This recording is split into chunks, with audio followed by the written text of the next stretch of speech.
In this video, PCA has an IP packet, source IP address itself at 192.168.1.110, and destination IP address 10.1.1.10, which is an IP address on a remote network.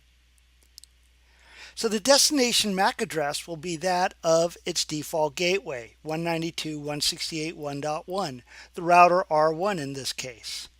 PCA checks its ARP cache for that IP address, 192.168.1.1, and there's no entry with a MAC address.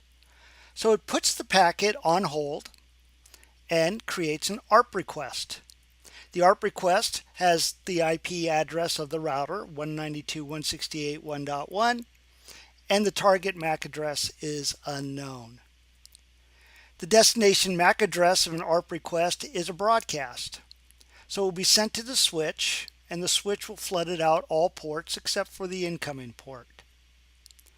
PCB receives the ARP request, compares its own IPv4 address against the target IPv4 address in the ARP request, and notices it is not a match, so it is not the intended target.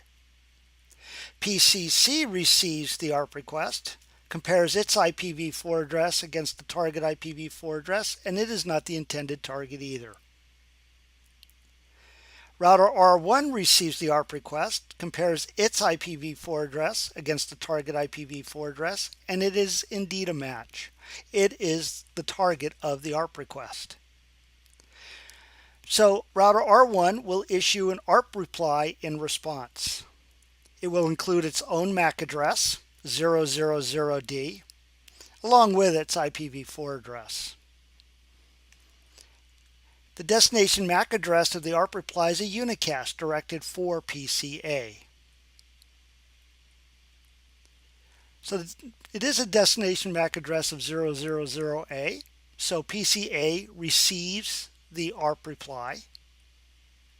PCA, when it receives the ARP reply in response for its ARP request, sees the target IPv4 address and the target MAC address and adds that to its ARP cache.